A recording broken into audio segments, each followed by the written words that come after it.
I'm going to start with a true story. This happened to me yesterday morning.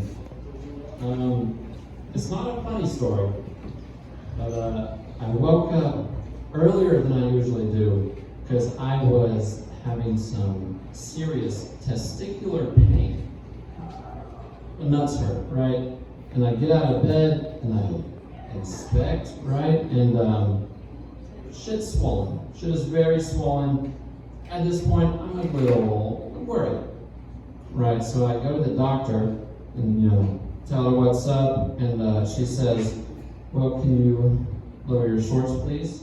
And I say yes, and I do, and she takes a look and says, "Wow, that is big." The testicle, not the penis. Penis is well below average. And said, "Thanks, doc." She sent me to get an ultrasound, and on the way there, I was very worried that I had testicular torsion.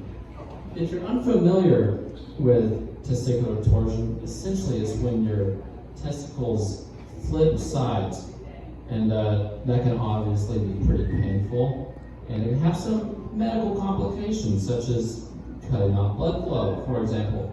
So I was quite concerned, but thank God, I am so lucky. I got my results back. Turns out, I only have a fucking cyst on my right nut.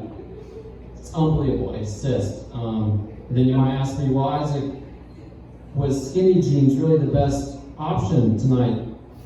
No, it was not. So if you see me waddling around like a fucking penguin, looking like a goddamn cancer patient, that's why. And that's a really rocky start to a set. I don't know how we're gonna get out of that one. I recently went to an Asian restaurant, a sushi restaurant called Inaba, and I was there with my family, and we sat down, we're browsing through the menu, looking at what we might want to order, when one particular roll of sushi really caught my eye. The name of this roll, you might ask? The Pearl Harbor roll. Yeah, Pearl Harbor. That is not a joke. If you don't believe me, you can look up a Naba sushi restaurant, find the menu, shit's on there.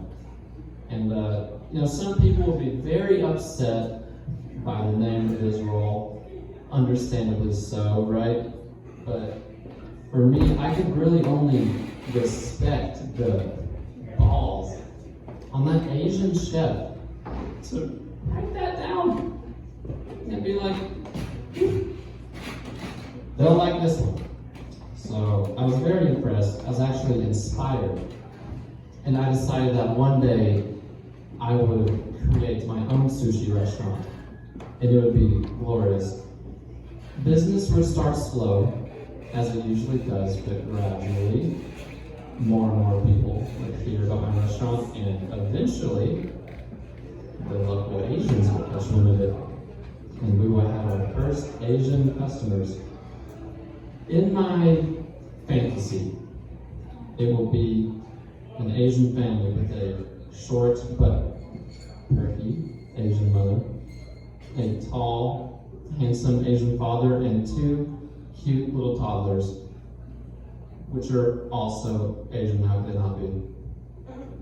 You think that two Asian parents would adopt a child? All Asian parents are already adopted, so had enough of that. This family, they come in and sit down, and I give them their drinks, and then I give them a few minutes to look over the menu. 7 minutes later, I walk back to her table, ready to take the orders, when I notice the mother has a confused and frankly concerned look on her face. And I say, "Ma'am, is there anything I can help you with?" She says, "Yes. What is the Hiroshima roll?" Some people either don't think I'm funny or they just don't know their history. I say, "Ma'am, that is our signature roll, and it is the bomb." It's too easy. It is also served with a side of ashes. Now, that is where the joke ends. The joke is over. In my original version, I just kept going and going. It looked pretty bad. There's a fine line between being funny and being racist. You want to keep a respectable distance between yourself and racism. Not too far away, though. You want to keep people on their toes, right? I think the best distance between yourself and racism is right outside of arm's reach. Like, you can't quite grab it, only had a few more inches, but then you remember who you really are. You are an Asian chef at the Naga sushi restaurant. You have chopsticks. You can just grab it. Fight for it. Tough ground. Thank you.